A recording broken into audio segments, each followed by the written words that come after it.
ओम गणेशाय नमः। ओम नमः शिवाय। आज हम इस वीडियो में आने वाला 2026 जो साल है वो 12 राशियों के लिए कैसा रहने वाला है, इसकी हम चर्चा करने जा रहे हैं। शुरू करने से पहले आने वाला साल 2026 की आपको मेरी ओर से शुभकामनाएं, और मैं आपके लिए प्रार्थना करता हूं कि माँ भगवती, माँ लक्ष्मी आपके सभी सपने पूरे करें और आप और आपके परिवारजन सेहतमंद रहें और खुशियां घर में आए और फाइनेंशियली स्ट्रांग रहें और बाकी के सभी सपने पूरे हों। तो शुरू करते हैं आज का 2026 का पूरा साल इन 12 राशियों के लिए कैसा रहने वाला है। चाहे वो करियर की बात करते हों, धन की बात करते हों, बिजनेस की बात करते हों, नौकरी की बात करते हों, रिश्तों की बात करते हों, हेल्थ की बात करते हो यानी स्वास्थ्य की बात करते हैं, और स्टूडेंट्स के लिए, और ये जो आपका कार्मिक चक्र है वो कैसा रहने वाला है, इसके बारे में हम डिटेल में चर्चा करने जा रहे हैं।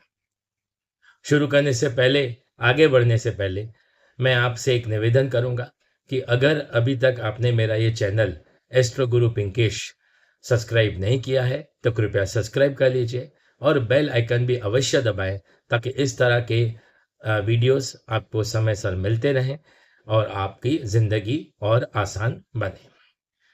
मैं एक और बात बताना चाहता हूं कि मेरा जो ये चैनल है एस्ट्रो गुरु पिंकेश, जिसको मैं कहता हूं एस्ट्रोलॉजी 2.0 वर्जन, इसमें मैं सरलता से आपको सब बातें बताता हूं। बल्कि ये नहीं कि ग्रह गोचर एग्जैक्टली आपको में कौन सा ग्रह कहाँ बदल रहा है, क्योंकि मैंने देखा कि कई लोग इसमें कोई इंटरेस्ट नहीं रखते हैं कि ये मेरा ग्रह यहाँ से ये ग्रह में आया तो क्या, वो सिर्फ रिजल्ट्स चाहते हैं।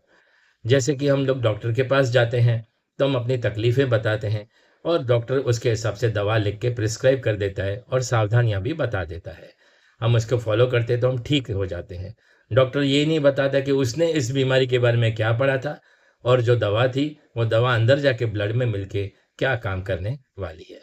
तो सीधे पॉइंट पे आते हैं कि प्रिडिक्शंस जो भी हैं, ये प्रिडिक्शंस आपको गाइडेंस देंगे कि ये साल, आने वाला साल कैसा रहने वाला है, क्या सावधानियां लेनी है और क्या खुशियां आने की संभावना है, ताकि आपको डायरेक्शन मिले। आप वो नया काम शुरू करना चाहते तो कर सकें या ना कर सकें, सभी तरह की हम बातें आपको बताते हैं। सभी सेक्टर्स में, हेल्थ वाइज है, फाइनेंस वाइज है, कैरियर वाइज है, रिश्ते हैं, सभी के बारे में बताएंगे, स्टूडेंट्स के बारे में भी, ताकि आपको एक क्लियर आइडिया रहे। अगर ये गाइडेंस को फॉलो करते हैं तो हो सकता है कि आपका जीवन जो तकलीफें आने वाली हो या खुशियां आने वाली हो, उसको आप अच्छी तरह से फेस कर सकें। तो यह सिर्फ एक जनरल प्रिडिक्शन तो है ही, लेकिन यह सालों के ग्रह गोचर जो हम स्टडी करते हैं उनके प्रभाव, उनके अनुभव पे आधारित सच्ची गाइडेंस है। मैं सिर्फ उम्मीद नहीं देने वाला हूं इस वीडियो में, बल्कि आपको यह बताऊंगा कि 2026 में कौन सा समय आपके लिए स्ट्रांग रहने वाला है और कौन सा समय आपको संभाल कर चलना है। याद रहे, साथ ही सिंपल रेमेडीज भी मैं आपको देने वाला हूं। तो याद रहे कि ये वीडियो आप अंत तक देखिए, क्योंकि हर राशि के लिए एक ज़रूरी संदेश है। चलिए शुरू करने जा रहे हैं 2026 का ग्रह गोचर आपके लिए कैसा फायदेजनक होने वाला है। सबसे पहले थोड़ा ब्रीफली बता देते हैं कि ग्रह गोचर आखिर क्या है। वो भी मैं अपनी स्टाइल में आपको बताऊंगा ताकि आपको थोड़ा इंटरेस्टिंग लगे। यानी जो शनि ग्रह है, जिसको हम सैटर्न कहते हैं, पूरे साल में मीन राशि यानी स्पाइसेस में ही रहने वाले हैं। तो इसका मतलब क्या होता है? तो पूरा साल आपको डिसिप्लिन, जिम्मेदारी, पेशेंस और स्पिरिचुअल मैच्योरिटी का साल है। याद रहे, ये सब ग्रह गोचर पूरे जनरलाइजेशन है सभी 12 राशियों के लिए। जो गोचर में ग्रह होते हैं वो बदलते नहीं है, वो उस तरह से बदलते हैं हर समय, लेकिन आपके जन्माक्षर के ग्रह अलग होते हैं। ये गोचर के ग्रह की बात होती है और वो बदलते रहते हैं। तो ये साल ग्रह गोचर कैसा रहने वाला है, उसमें मैंने पहले आपको शनि के बारे में बताया। पूरा साल शनि जो है वो मीन स्पाइसेस में रहने वाले हैं। आपको डिसिप्लिन सिखाएंगे, जिम्मेदारी देंगे, पेशेंस देंगे और स्पिरिचुअल मैच्योरिटी भी देंगे। दूसरा ग्रह की बात करते हैं, वो है गुरु। गुरु, जिसको हम जुपिटर कहते हैं, उसका मूवमेंट जो है वो मिथुन राशि में है यानी जेमिनी में है। उसके बाद कर्क में होगा यानी कैंसर में होगा, बराबर उसकी तरफ आगे बढ़ेगा। तो इससे क्या होने वाला है? इससे आपका एजुकेशन, ट्रैवल, फैमिली लाइफ और ग्रोथ के नए रास्ते अवश्य खुलेंगे। राहु केतु की बात करते हैं तो साल का लास्ट फेज में कुछ राशियों के लिए अचानक से परिवर्तन लाएंगे, इसलिए 2026 में प्लानिंग और फोरसाइट बहुत ज़रूरी है। यानी आगे का सोच समझ के कदम रखिए तो आपको ज़रूर उसका फ़ायदा होगा। नेपच्यून है, बहुत ही इंपॉर्टेंट ग्रह है, वो आपका एरीज में प्रवेश करने जा रहा है 26 जनवरी 2026 में। यह एक नया स्पिरिचुअल युग शुरू करेगा जहां लोग अपनी पहचान और आत्मा बल को नए तरीके से समझेंगे। याद रहे, अब इसी बैकग्राउंड पर हम एक एक राशि का सच्चा वार्षिक फल पूरे साल का देखने जा रहे हैं। आगे बढ़ते हैं मकर राशि के लिए यानी कैप्रिकॉर्न के लिए 2026 का साल कैसा रहने वाला है। तो जहां तक मैं यहाँ पे देख पा रहा हूँ, वे जिम्मेदारी और अथॉरिटी का साल उनके लिए बना हुआ है। सबसे पहले हेल्थ की बात करते हैं तो आपका स्पाइन में और स्ट्रेस केयर ज़रूरी है। स्पाइन में आपको कुछ पेन हो सकता है तो उसका ध्यान रखना है। स्ट्रेस ज़्यादा न लें, प्रॉपर रेस्ट लें और रूटीन में रेस्ट लेना काफ़ी ज़रूरी रहेगा। फाइनेंस की बात करते हैं तो आपका काफ़ी स्लो है लेकिन स्टेबल इनकम होने वाली है। गेंस थोड़े से लेट एंड ईयर में आपको पॉसिबल गेंस मुझे दिख रहे हैं, तो हिम्मत मत हारें, काम कीजिए, साल पूरा होने पर होगा तो आपको काफ़ी फायदे गेंस आपको दिख रहा है। बजट पे कंट्रोल रखना बहुत ही ज़रूरी रहेगा। कैरियर की बात करते हैं तो सीनियर रोल आपको मिल सकता है कहीं भी, यानी आपका प्रमोशन कहीं भी दिख रहा है। आपको हार्डवर्क जो भी आपने किया है उसके रिवॉर्ड्स मिलेंगे। और अगर आप लीडरशिप में हैं तो लीडरशिप ट्रेनिंग आप ले लीजिए या ले दें, इन दोनों में आपको फ़ायदा होने वाला है। लीडरशिप ट्रेनिंग ले भी सकते हैं और लीडरशिप ट्रेनिंग दे भी सकते हैं, दोनों में फ़ायदा है आपको, तो इस तरह से काम कीजिए।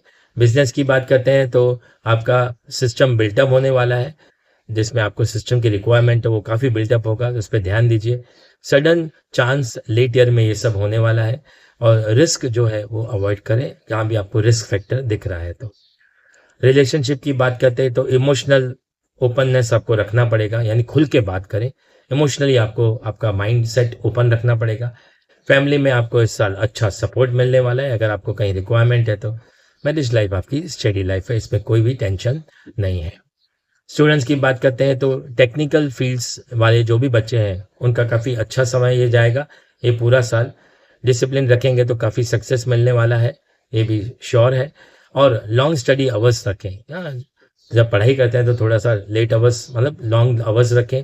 बैठते हैं एक जगह पे तो तुरंत मत उठ जाइए, 2-3 घंटे 4 घंटे सलंग बैठ जाइए, तो इससे काफ़ी आपको फ़ायदा होने वाला है। ये साल इसके लिए काफ़ी अच्छा जाने वाला है। रेमेडीज़ की बात करते हैं तो बड़े लोगों की सेवा करें, एल्डर्स की सर्विस दें, कोई भी बुजुर्ग है उसकी सेवा करें। सैटरडे को डिसिप्लिन करें, शनि मंदिर जाके आएँ, वहाँ पे तेल वगैरह चढ़ाएं, सरसों का तेल। और जो भी पैसे के रिलेटेड पूरा साल है, फाइनेंशियली पूरा सोच समझ के पहले से प्लानिंग कर लें तो आपको थोड़ी भी तकलीफ आने वाली नहीं है। तो ये था राशिफल मकर राशि के लिए यानी कैप्रिकॉर्न के लिए। अगर मेरा समझाने का तरीका समझ में आया, ये राशिफल आपको अच्छा लगा तो उसको लाइक करें, शेयर करें, ज़्यादा से ज़्यादा लोगों को शेयर करें। और मेरा ये चैनल एस्ट्रो गुरु पिंकेश को सब्सक्राइब करना ना भूलें और बेल आइकन भी अवश्य दबाएं। तो दोस्तों 2026 का साल जो है वो कर्मा साल था, प्लानिंग का और पेशेंस का साल है। यानी याद रहे, कर्म करते रहिए, प्लानिंग के साथ कीजिए, अच्छे प्लानिंग कीजिए और पेशेंस ज़रूर रखें। अगर आप कर्म नहीं अच्छे करेंगे तो आपके जो कार्मिक सर्कल जो पुरानी है जिससे आपको मुसीबतें हैं, प्रॉब्लम्स है, वो टूटेगी नहीं। अच्छे कर्म करेंगे, यानी मैंने कई राशियों को कुछ ना कुछ दान बताया। दान आपके कर्म सुधारने के लिए आपको दान करना पड़ता है, किसी को कुछ किसी को क्या, मैंने इस सबको बताया इस राशि में। तो कर्म अच्छे करने के लिए आपको दान करना बहुत ही ज़रूरी है। प्लानिंग के साथ चलिए, हर स्टेप को प्लानिंग कीजिए और पेशेंस रखें। आज का आज सब कुछ होने वाला नहीं है, पेशेंस रखेंगे। हाँ, जो लोग सच्चे मन से मेहनत करेंगे उन्हें ग्रह ज़रूर सपोर्ट देंगे। अगर वीडियो पसंद आया पूरा वीडियो तो लाइक करें, शेयर करें और सब्सक्राइब ज़रूर करें। मैं हूँ एस्ट्रो गुरु पिंकेश, मिलते हैं नेक्स्ट वीडियो में। तब तक के लिए धन्यवाद। आपका दिन मंगलमय हो, आपका ये साल 2026 बहुत ही बेहतरीन जाए, इसकी मैं शुभकामनाएं करता हूँ। धन्यवाद।